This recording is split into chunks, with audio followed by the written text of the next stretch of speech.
How are you? Good to chat to you today. Yeah, good to chat to you too. Good way to start the week. Absolutely. I might start off maybe just by telling you a little bit about my business and kind of my background and where we've come from. So my company is Teamworx Recruitment. We're based in Ireland and we cover the Irish market. And we are a niche recruitment agency that specialise in retail, hospitality, and head office functions. Mhm. So our client base is so varied. I could be dealing with the CEO of Gucci one day to recruiting a butcher another day, or my team could, to dealing with a head of buying role. So really any function that you can think of in head office or hospitality. Right. Yes, and we've been around, Janine, at this stage. We celebrated our 20th birthday last year. So we've been Wow. around quite a while. We have seen the ups and downs of recruitment over the past Yeah. number of years and all the changes that go with it as well. So really interested to chat to you today and get to know a little bit about your business and that as well, because I think there's a lot of similarities there between the two of us. Yeah, for sure. And firstly, congratulations on 20 years. That's amazing. Thank you. And you don't look like you could have had a business for 20 years. Too bad. So I'm the managing partner, founder of Huckleberry Sport, and we are a niche brand like yourselves, which I think why they've put us together. We work predominantly just in the sports industry, but we're part of a wider group, which is Huckleberry Recruitment. So my business partner has had Huckleberry Recruitment for 9 years. We came on board a couple of years later. So as a group, we actually operate across the whole entertainment industry. So it's sport, entertainment, so that's film, music, TV, sport industry, and covering commercial, marketing, creative roles, and end-to-end production. So even though we're niche across four things, which sounds not so niche, it's within our industries. Those are the areas of strength. So the production side of the business is fairly new, in offering that end-to-end offering, but on the sports side, that's quite a busy area for us. So creative and production seems to be our biggest strength in sport. Commercial and marketing Fantastic. properties in sport and sports rights and sponsorship deals are really busy. So like you're working with the CEO of Gucci one day, we could be working with a Premier League football club or a Formula One motorsport team, to really, boutique agencies that are working with athletes on their sponsorship properties. It could be anything, and I think that's the diversity that we love. Is Absolutely. Yeah. It's so niche. How did you get into it, Janine? Did you fall into that industry? It's so Right. specific. It is really specific. I have been in recruitment for 20 years, like Okay. yourself, but Hmm. actually worked in the public sector originally, then worked for a digital agency when we got into, probably 10 plus years ago, when the creative and digital world was progressing, and that was what I was really excited about. But my passions have always been sport. So when I set up my own agency, I wanted to combine my skill and ability to be a great recruiter with the passion, so that actually working with clients I can get excited about means I can get candidates excited about those opportunities, because I'm so passionate about what they're able to do. The way fans consume content and get engaged with sports now is just so exciting, and the growth of women's sport. So I think when you're excited about that industry yourself, that comes across when you're talking to candidates about opportunities, and clients want to be represented by somebody excited about their industry. And like if you've been in I your love industry it. for 20 years, you'll Yeah, be able to get somebody really excited about that. And I think that's where, we have to set ourselves apart, is to really care about the industries we work in and care sure. about making those opportunities great opportunities for candidates. Yeah. And I think that passion piece, to still have the passion for working in the industry Honestly. is amazing, Yeah. because you have to reinvent yourself year on year. Yeah. Recruitment is such a fast-paced industry, and I know how competitive it is in the UK.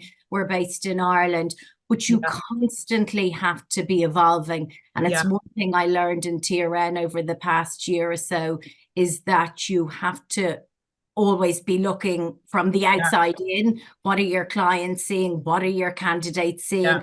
And how can you make that experience better? Absolutely. And I mean, you just mentioning then about, I mean, being part of TRN has been phenomenal. We're fairly new members. We've only been on board for about a year now. Yeah, I think we Still, joined around the same time, Janine. yeah, still learning so much. But there was a great quote that James posted on Valentine's Day last week. He did a number of posts around just, loving recruiters. And he said every 20 seconds somebody will find a new job because of the hard work that recruiters do. And I think, I don't know about you, but I know we've chatted about this before, but I feel, when I chose to go into the sports industry, I've got competitors who've been around way longer than me and have got, much more established relationships. So you think, oh, is there room for another one? There's so much work out there. It's such a vast industry. There's definitely room for, for multiple recruiters. And I think clients need choice and options, and people want to work with people in different ways, don't they? Totally But that comment that James made was so really struck a chord with me. And I know, I don't know how you feel, but our clients need to know how much we do in our job. It isn't just, post a job, send some CVs. It's, candidates they need coaching through the whole process, and you need to find these, hidden gems under a rock that are so busy in their job they're not applying for jobs. You need to present them. But also, I know over my career there's been so many times when a candidate probably wasn't on board with a role but has become on board with it through the process. They wouldn't, because of you, and because of working with you, wouldn't have accepted the offer if they weren't, coached through that process and, having the benefits explained. And I think sometimes, with the changes over the last few years and how difficult it's been for our clients as well as ourselves, everyone's recovering financially post-COVID, everyone's trying to make cutbacks. If you cut the recruiter fee and the recruiter out of the process on the hope of finding a gem, on the hope of them accepting the offer, and on the hope of them being ready for the interview process by just posting an ad, it will work some of the time, of course, but that's the bit that keeps me still doing this job, is when you just get that role that you've paired somebody with a client and they're just so thankful for, like, how did you find that person? We never would have been able to. And just educating your clients and your candidates on just how much goes into what we do and doing it well. And I think recruitment has changed so much. I know recruitment for us pre-COVID and recruitment post-COVID has changed immensely. And it's for two reasons. I think one reason is a lot of candidates that I have seen and met up with in the retail sector have left the retail sector. Other industries have started to value retail candidates more because of their customer service, because of their sales skills. So there's been a mass exodus within our industry. And I know there's talent shortages across the board, but we have really seen it. So we had to change the way we approached our recruitment strategy and what we did for clients. Years ago, it used to be, Janine, like you were saying, it was more transactional. You'd get a role, you'd post it on a job board, you'd get CVs, you'd screen, you'd interview, etc., and you'd come up with the short list. It is so far removed from it. Really has. And post-COVID, again, we decided to change our product offering around recruitment for that very reason, because it wasn't working anymore. And I'd have a conversation with my clients and say to them, okay, you're not getting the result that you're looking for because there's such a shortage out there. So why don't we change what we're doing? And I want to offer you a different approach and a different way to recruitment. And the benefits of it would be better relationships, better quality of candidates, quicker time to hire, etc. And that has really worked. And I think because of COVID, it's changed recruitment industry forever. But I also think it's up to educate our clients on that for the better. I totally agree. Absolutely. I think there was a real fear of, like, you know, and especially in your sector, I mean, recruiting in hospitality and retail, COVID must have been, you know, but then the sports industry, you know, there was no sport happening, there was no live Yes. sport happening. So there was literally no, I mean, I remember lockdown day, you know, every client pulling jobs, you know, it was just, Yeah. where's the work going to come from? But actually, the fact that then everybody still wanted to engage with those sports just meant they had to suddenly provide digital content more and engage with their how do you know, keep your fans engaged with whatever the sport was over that period of time, and give them something to get excited about if they couldn't go to the game on a Saturday, for example. So actually they still had needs, they were just Yes. different. And Yes. we had to just react very quickly to make sure we had, you know, the candidates and the skill sets to meet the needs and demands of your clients. And you know, Yeah. retail has become hugely online, and you know, Yeah. so there's probably a bigger demand for, you know, e-commerce, and so You're you so know, right. And yeah, it's spotting those, and I know again it's something that we do through the TRN, it's spotting those new yeah, opportunities that are going to come yeah, up before they even come up. seeing everything as an opportunity. And I Yeah. think as business leaders, you know, Yeah. we both, you know, run similar size organizations. I know yours is a little larger than ours, but you know, motivating the team to know that, you know, don't cut corners, that quality every time will always shine through. And having a product offering that you can take to your clients where they've built a relationship with you over 20 years, and Sure. they want you to fill their role, you know, because you're the person they know. And we can't be leaders and, you know, high billers. You've got to, you know, instill what we've learned into the great team that you have. And I think that for me has just always been about, you know, care, customer service. I mean, I'm old school, I've come through the customer service kind of route Yeah. to market, and it is important. And you know, offering your candidates the right product to match their needs, doing it thoroughly, having a great service offering, caring about candidates, them not feeling like they're just a product you're making money from, actually Yeah.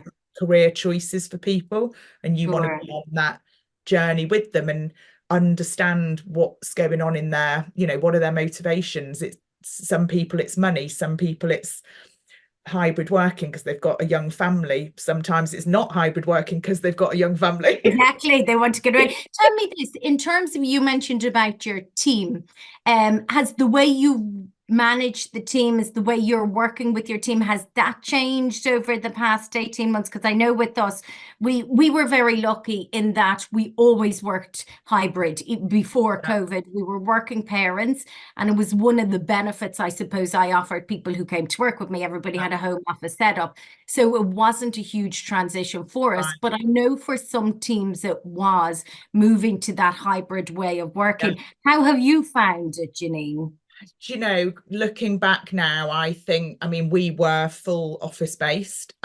So it was literally lockdown, right? You've got Yeah, half, you know, hours to get out the offices literally and adapt. And that we love the way our business is now. I yeah, think the world is going back more now, and I do feel the challenge is the keeping the culture, and yeah, that on us to really make sure we do a lot of team days together. And even if it's, you know, stuff on video, but sure. keeping, I do notice the difference in having an office versus not, and not so much It's quite team, tougher if you yeah, don't, in terms of, and especially if you've a new starter as well. Like just I yeah, know, yeah, gonna I know say, with our like, new starters, we have to have them on site 4 to 6 yeah. weeks from an onboarding, because otherwise, and I know we had a conversation about this, you hear things maybe Yeah, that need to be slightly it's the subliminal corrected. learning, isn't it? Yeah, I think, you know, I really enjoy mentoring grads and yeah, junior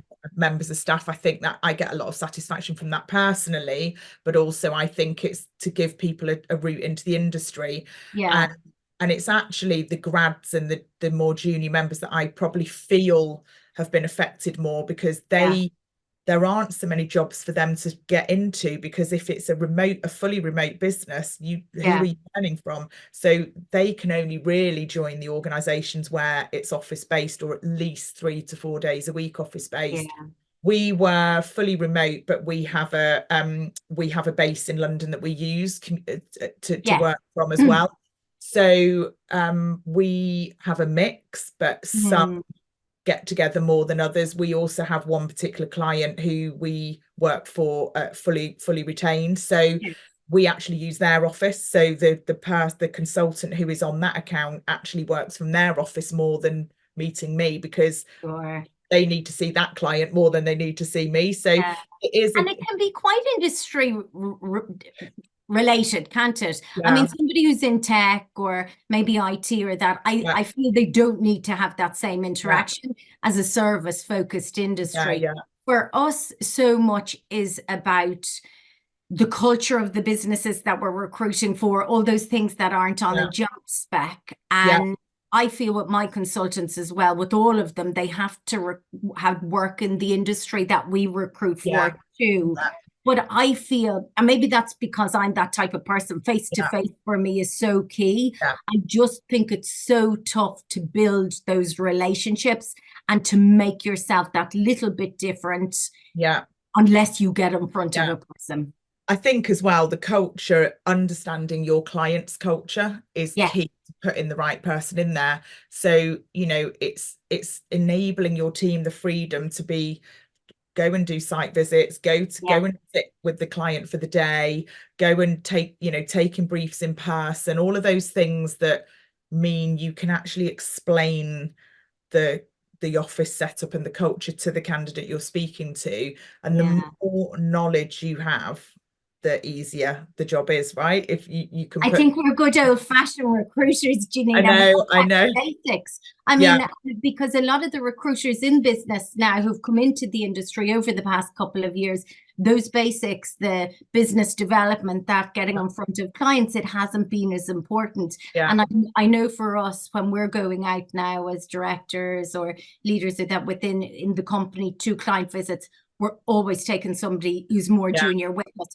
to give them that exposure to the benefits of meeting the clients and getting in front of them. How do you find the balance of being a leader and doing development? Do you have the setup where you're purely doing the business development, or do you have 360 consultants doing that as well? Yeah, so we have always been an environment of 360.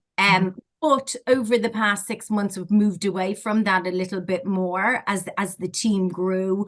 We got in Janine, a new commercial director, who was able to focus on the biz development side. And from me, like yourself, I was always a big biller involved in the day-to-day recruitment, which in itself can pull you away from strategy and the leadership piece and developing the business. So by growing the team now over the past year and really onboarding everybody really strongly, it's now allowing me to move into that next step of still dealing with clients and directing the team and managing the team, but stepping into that leadership role, which I have to say I'm really, really enjoying. Because when you're a niche recruiter, a niche business, you know your industry so well, and there's so much more. Like, we're starting to do lunch and learn with our clients and the HR managers, and really get under their skin to see what their needs are that just aren't recruitment. So looking at maybe their EVPs, looking at, you know, just different add-ons, which also then adds value to the service that we're offering.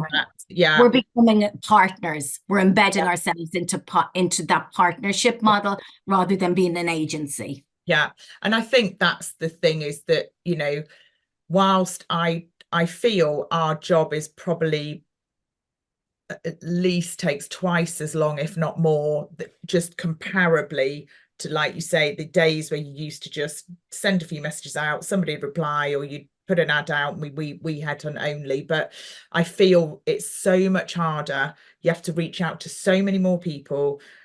Then there's a lot of, you know, persuasion and coaching through the process. The courting process, Janine, is courting process, absolutely. But because we're doing so much more, commercially, and just putting my commercial hat on, one would say, well, we should be charging more because our job's harder. But obviously, and actually from the client's point of view, they're all like, we want to be paying less because everybody's trying to save money. So if you can't, you know, there has to be a balance somewhere, and where you can justify the extra that you're doing, and you're giving that added value, and you're becoming a industry expert, and you're being invited on panels, and you're doing, you know, things like this, they go, do you know what, we value the partnership we've got with you, and we think that fee is fair. We know how much work you're doing, but you actually really know your industry, and you know what you're doing. And if we can evidence we're giving back to the industry as well, to try and help the entry levels, how do they break into the industry, to, you know, guide clients on, okay, if you're struggling to recruit, let's have a look at your business, and let's see if there's areas that are not being perceived in the right way, and that might be why people aren't wanting to join. And, you know, it's actually, don't just go, okay, well, it's a hard to fill job, we can't fill it. Let's find out why and fill it together. Absolutely. And again, that's the fun part at our stage. Yeah. You know, was getting under the skin of them to find out what's working, what's not working, and what you could be suggesting more. Tell me, in terms of your product offering, Janine, are you purely retain, contingency, exclusive? What way do you work your business? So we retained or exclusive. We don't do any contingent anymore. Probably did when I very first started, because it's just want to have some jobs on. But and actually, to be fair, I don't think many of my competitors even do either. It seems to be quite an easy conversation to have in my industry. I don't know if it is for yours, but clients really do understand the value of partnering with an agency exclusively. And as I said, the sports industry is huge. There is plenty of work out there.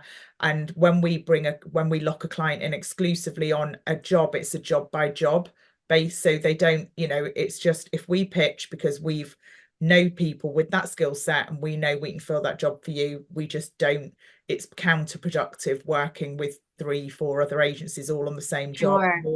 You're all fishing in the same pond. It makes it a very complex process for us. It's not great for the client, because they've got recruiters left, right and centre chasing them for feedback, and the candidates are getting the same call from 3 or 4 people. So absolutely, and they're diluting the proposition. I feel that isn't a thing anymore in our industry as much. It might be in but yeah, definitely exclusive only, and retained where we can. But we also have other product offerings which we've learned through TRN, you know, on different ways of, you know, speaking to your clients and actually understanding where their pain point is. And if they don't want to do, you know, a retained model, ask them why. And then when you realize it's just a cash flow thing, or it's just a trust thing, or been burnt before, or whatever, find out what the pain point is, and then actually solve it together in a way that works for both of you. And I think that's the joys of being an agency of my size and your size. I mean, you know, with 7, 8 people, whatever it is in the business, you can ask those questions and you can adapt your product offering very, very quickly. Absolutely. I've found that's been to our advantage in the client relationships that I've developed in the 7 years we've been going, and baby to you. But it's, you know, the ones that we work with consistently and a lot, and there are some clients we get volume, you know, work from, they like that I can make that decision. I don't have to go to a board. I don't have to, you know, I can go, okay, commercially that works for me, it's my business, fine, let's go for it, let's make that decision. I think, like you said, sometimes it's an education piece, because in Ireland, the Irish market, it's slightly different to the UK market, in that the bulk of recruitment agencies in Ireland, especially in the retail hospitality sector, they still work on a contingency basis. So me bringing the whole retain piece to the table was a really new offering. And I was surprised to see it was actually a lot of new clients that went with it rather than our existing client base. Because again, it was the re-education piece, telling them what the benefits were and showing them what the benefits are working in partnership. but it's made a huge difference. But I think we've all had to change the way we look at recruitment Yeah. and adapt our needs to it. Yeah. Tell me this in terms of systems, because I know you have recently been implementing new systems and that as well. How's that going for you? Have you done much around the AI piece? Are you a techie, Janine? Because I'm certainly not, unfortunately. I am definitely not a techie. Yeah. And my business partner will be chuckling when he hears this bit go out. We have just signed up to a sort of 12-week sprint that we're doing on AI tools. It's not Fantastic. a 12-week full-time thing. It's not, parking the day job and going off Yes. to college. It's a couple of hours each session. With an expert who knows there's 17,000 AI tools. I think that was last week. There's probably 20,000 today. Like, that's how Phenomenal. it's Yeah, changing. it's changing all the time. I don't know where to start. There's the Yeah. obvious, Yeah. using ChatGPT to help you write Yes. posts, for example, and I know social media and putting your brand out there is really important, and we Yeah. do need to do more of that, and we Yeah. tend to. And if you're not very comfortable in knowing how to write something, you can get AI tools to do that for you. I think that absolutely you need to embrace that. And I don't think AI tools are a threat in any way. They're there to, I think the statistic is 25% of your day job should be automated now. Like, and if you're not using those tools to automate your day job, you're going to get left behind because you're doing stuff in such an archaic way. Your competitors won't be. And I think, that the quote of the year this year is not going to be like, oh my God, what do we do with AI? It's, if you don't embrace it, you'll be left behind. It's so far behind. We just need to know which tools to use and how best to use them. So this sprint is hopefully going to give us some really good intel as to, okay, because each business is different, for us, these are the tools that's going to work. We need to get that tech stack in place, and then we can go to our clients to say, look, we can do this for you, this for you, this for you. And our turnaround delivery time, we should be able to give, quicker. And then for them, I think it's speed of process is quite a frustration in recruitment. I don't know what it's like for your client base. And do you know what? Our industry is really fast. It's like, I mean, you say to a client when we get a brief, I mean, I'll say to them, okay, well, usually we'll have a 4-week turnaround time. And usually the retort is, oh, could we do it any quicker? Could we move it faster?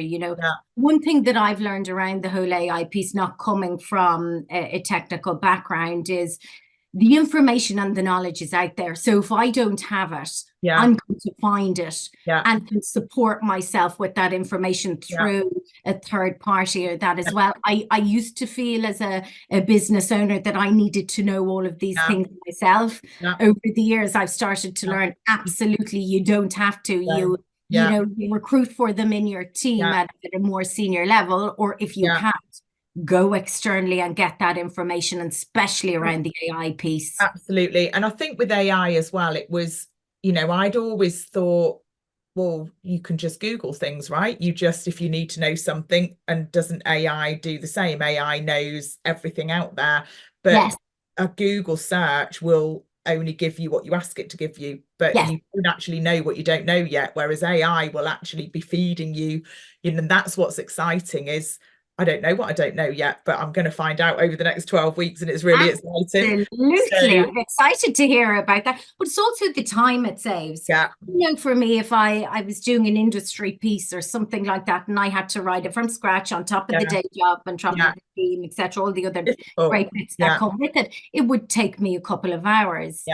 If I know the right place to go and ChatGPT or wherever, I mean, you can get a super piece, you can edit it, you can put in your own input and that as well. And you add the human touch to it. And I think, not just using AI tools for just information gathering and being very, you want to be really informed ahead of every meeting and do your research as we would anyway. But I think, making the candidates process slicker, if I don't know if you recruit at all levels, if you do junior stuff, but if you imagine anyone who's, I don't know, only got 10 years or less work experience, they half of them don't even really want CVs anymore. It's like everything's just your LinkedIn profiles, your CV. They want to do everything on one of these. We have to be, do we need to change the industry, and do we scrap CVs? Do we need them anymore anyway? I don't know. People, if if we're interviewing a candidate properly, yeah, and making our notes and we send a client's profile that we write to a client. Then you've got a LinkedIn profile as well. Then you've got the references. Do they read the CV? You need the and I mean CV. references nowadays as well. Sometimes when I ask candidates for CVs, they're a bit like, God, I haven't got one of them. I haven't done one of them in years, because it's all on my LinkedIn. And so I think we do have to adapt. The industry needs to adapt to technology. If all this technology is out there, why are we still making people write clunky CVs? And it's also, I think, as an industry being available 24/7. And James talks about this a lot. I mean, people want to look for a job at 11 o'clock in the evening when they're at home, and talk to a recruiter and that as well. And again, I really feel with the AI piece, it's another area that all that. They can do a lot of the preliminary, I mean, we have an ability to, send a CV in through our website, for example, and then in the morning I come in, there's always loads. But if they could have had a conversation with somebody while they were doing that, before it got, said, this is what I'm looking for, these are sorts of jobs you recruit. Yes, they are. What's your salary? What's your location? By the time I got the email, at least I'd go, oh, okay, they're based there. They're looking for that. This is what they want. Great. I can actually match that to what we've got on now. Yeah. And or do you want to book a call with a consultant? And, I think there's a lot of repetitive tasks that we do. That we can free up. You do so busy doing the day job, and you're reactive, you just, it's difficult to find time to do everything. So I am definitely embracing tech. It's a year for tech. I feel tech year for the two of us. A year for tech. I'll be looking forward to on our quarterly meetings, hearing your update on how it's gone on. And listen, tell me, do you feel, I suppose, that's what good recruiters are doing? Do you feel that's what it is? Or what do you feel defines a good recruitment agency now? What do you feel good recruiters are doing? Do you know what? I'll never compromise on the old school kind of qualities. You just need to mix that with new technology. So I don't ever want anybody to not be spoken to by a human, by one of my team before to a client. I don't want everything to be screened by tech. I don't ever want to lose the in-person, person relationship. Totally agree. And I want to use tech to make the back end admin slicker and quicker and more effective, and for maybe candidates to allow themselves to update availabilities and things like that. But what I don't ever want to do is for my team to rely on tech so much they forget the personal stuff. I think it's the way you actually know your candidates and can talk about them to your client in a personal way, know what somebody's personal setup is. Do they have to get home 3 nights a week to do a school pickup? Have they got pets they need to, arrange drop-offs, pickup? Like, if people have commitments, they have commitments. It's life. You can't, clients can't always go, well, this job requires them to be here till 10 o'clock every night, they'll have to just deal with it. No, you have to find a candidate that can fit into that measure, not make somebody adapt their life when that's, dogs need dropping off, whatever it is. So. And it's those clever conversations, I think, that I know at one stage over the past year, it's leveled off a little bit now, but there was a huge amount of drop-offs. And I run a group called Recruitment Owners Network in Ireland for recruitment owners. And it was one of the key problems that every agency across the board was having, was that drop-off piece. And when we looked at it, there was a number of different areas, and you want to make sure you have all the basics covered. But it really went back to having really meaningful and intelligent conversations to make connections so that any little touch points weren't missed. And if there was any issues, they were nipped in the bud. And they are the kind of things that AI cannot do. Absolutely. And you know what? train all of our consultants, we have these sort of 7 motivational factors that, like, everybody will have a motivation that is what makes them get up in the morning. It's, I've got a family to feed, I want to Yes, work this a year, yes, or my favorite yoga class is on at 4 o'clock every Thursday, and if I can't yes, work from home on Thursday, that's my deal breaker because that's important to me. Or, you know, I want to pick my kids up twice a week because yes, otherwise I don't see them because I get home late. If you don't ask those things and all you talk about is the job, this is the job, is the location okay, is the salary okay, have you got this skill set, great, I'll send you. And then you wonder why 2 stages, 3 stages down the line, they suddenly pull out of the job and go, oh, I've actually realised it's too long a commute. If you're not asking that stuff at the get-go, yeah, you're doing the consultative piece properly. Now, yeah, I'm as much in favour of clients going back to work as I am hybrid. And I think I completely get some of my clients' challenges when they go, come on, like, the world's gone back. I want people in 4 days a week. I'm still giving them 1 day at home. Before COVID, everybody used to do that. What's their problem? You know, I why can't know. I? And I do get it, but I also go, because the world's changed, you can't just keep saying, well, they used to. Yes, they used to. We all used to do a lot of things. Well, we don't anymore. So you have Changed. to work with what you've got now. And what we've got Yeah, now is people have changed their lives. They've, you know, changed their childcare set up yeah, around being yeah, hybrid. They might have got pets because they were at home and now they've gone back to work. And all these things seem a bit, to clients, is like, well, that's not their problem, deal with it. But it is what it is now. And so our job is to, there's always going to be candidates out there whose motivation isn't getting home to see the kids and it isn't walking the dog, it's money, or it's, I want to work for that amazing brand that has been my dream brand that I always want to work at. I want to work at that football club, or I want to work for Gucci. If that, our job is to find those candidates and present them to that client.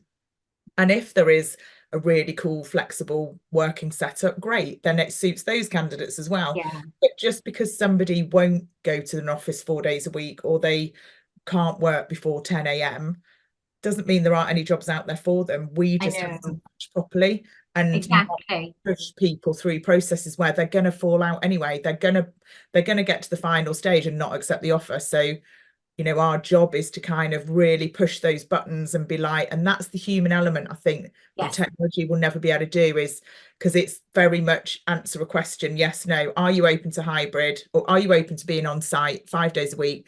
Categorically no. Oh, except if it's this client, because then I would. Or, oh, actually, if it's in that location, my mother-in-law lives there and I can stay 2 nights a week. So there's always an if. and And you our know what? That's the job is to challenge find we out have. the if. Yeah. Yeah, that's the challenge we have in retail and hospitality, because most of the jobs aren't hybrid Yeah. and most of the jobs are on site. People Yeah. work maybe 40, 50 hours a week. Yeah. And there's now other offerings where they can move out of that industry and Yeah. that as well. So it takes a couple, I think, of key retailers or hospitality clients out there to make their product offering a little bit different in that too. Are Yeah. you hopeful of the next year? I know I was talking to somebody last week and I said I'm optimistic, I'm cautiously optimistic. Yeah. We've had a really, really busy kickoff from a Yeah. workflow, from a job flow over the Yeah. past month or two, and the way our clients are working. So I'm really excited, Yeah, but I am. also realistic about the environment we're And it's in. interesting because we're in such different sectors and actually Yes, different locations. It yes, really, it's comforting and reassuring to know, look, 2023 was tough for everybody. yes, Statistically, and we do a lot of recruitment in gaming. There were 10,000 redundancies made in gaming last year. You know, sure. clients were still recovering from COVID when it comes to expenditure. There were a lot of candidates being made redundant. So then did a client need to use a recruiter when there's loads of people looking for jobs anyway? Yes, So they just yes. use their network. I get all of that, and I actually encourage my clients to do that before engaging with us, because what I don't ever want to do is put all the work in and then go, oh, actually somebody recommended a mate who's looking for a job. You know, I will always say, use your own network. Absolutely. Come to us when you've exhausted that and you need us to find you what you can't find yourself. And I And think you have to accept as well, you're not going to be the right agency for everybody. You don't absolutely. necessarily want all the I clients that don't out want there to. because you Yeah, might work differently in that as well. And I've had that conversation many times with clients where if it's just about rate, if it's just about them working off at 10% or something like that, I'd say, look, we're not the right business yeah, for you. yeah, Absolutely go and find somebody who is and come back yeah. to us. And I do And feel they do there is, come back to you. they do come back, but Yeah. there is, there'll be those matches that are a match made in heaven, and Yeah. I think there is enough out there for everyone. I'm the most optimistic this year because I think 2023 was tough, and everybody has come into this year that I'm speaking to really positively. Yes. Because you have to remain, it can't be as bad as last year. Yeah. And also there is a lot of business out there to be had. You've Yes. just got to make sure that your product offering matches what your clients' needs are. Speak to your clients and ask them what their pain points are, and Yeah. make sure your offering mirrors that. Yeah. Never ever lose touch of, customer service, quality over quantity. Yes, we need to use tech to embrace to make our lives easier, but not to replace us. And I think, just I'm enjoying getting back out there in person. I'm loving that my clients Love are it. Love back that in the part. office and we can go back and meet them, and the team are getting together more. I love that because that, Yeah. you always feel really put, and we've had a really busy start to the year, and Great. got a new division that we're launching later this year as well, or probably this quarter, maybe next. And that's exciting, and it's something to go to market with and something to Yeah. talk to people about. Yeah, And I absolutely. love You're your, constantly moving forward, Janine. And just on your last point, the last thing I would say is I think it's also really important that we're creating a positive culture for our own teams, yeah, but also we're continuously upskilling our own teams as well. ways, I yeah, mean, that is key because I think it's unfair to put people into roles where they're not then given the tools and support yeah, that's needed in, yeah. in order for them to excel. Or even a role they enjoy, because I know we've Yeah. mentioned a couple of times about us, enjoying the business development. One of my favorite jobs in all the different, like, recruitment jobs I've had over my career was when I was a sales director for a recruitment agency, and I Yeah. wasn't actually doing any recruitment, because the bit I love is getting out there and finding new clients and building relationships with them and measuring success and tweaking the process to suit both. And not every client's needs are the same, and not everybody's some want check the check-ins every week, some want you to leave them alone, and I Absolutely. love that. And I think, you shouldn't assume that every recruiter wants to be 360. Some recruiters' worst nightmare is, oh my God, I've got to do biz dev, I don't like it. A Well, if lot you of recruiters' worst nightmare is biz dev. and I totally agree. I don't want my team to have a part of their job that they dread. I want them to, like, what do you love? Right, you just do loads of that then, because Yeah, you're going to do it exactly. so much better if you love it. And somebody else might be great, with all the admin and the Sure. resourcing and the headhunting, and but they might not be great negotiators. And it's like, cool, you do loads of that then. I And I think, think as your business grows, you have more ability to do yeah, that because when you're a smaller business and there's gotta, only a couple of you there, you have to invoice and yeah, it yeah, becomes transactional based on yeah, that. But as you develop business and your service offering and that, I think that's where that enjoyment piece comes yeah, in an awful lot more absolutely. as well. Yeah. I'm excited for our year ahead, Janine. And I'm excited to learn from, just continue learning from the people in the TRN network that I've met. It's been, Yes. we've picked up so many little snippets Yeah. already of hints and tips, and just how much everybody embraces sharing, not keeping the secrets to themselves. It's like we're all here to get each other, through, and you and I have shared Absolutely. Everybody is so free and successes. forthcoming with their It's information. great. Everybody wants to help each other because I think a lot of the time, and I know it's something I've realized over the past 12 months, that you forget as a smaller recruitment business owner, there are a lot of business owners out there with teams maybe of up to 8 to 10 people. Yeah, I used to think a lot of the agencies or that in the TRM were all huge businesses. yeah, same. Now I've realized that they're not Yeah, through our yeah, connections and our conversations. positions, and we have similar issues. So it's Yeah. great to be able to just discuss those issues and get Yeah. support from each other and know you're not alone. Because sometimes when you are that business owner or the MD of your business or that as well, it can be a lonely place with certain decisions that you have to make. Yeah. And you're spinning so many plates all the time. And I think, you know, I think having a clear strategy and having your product offering really, really nailed is one thing we've learned. Like, that's what makes you stand out.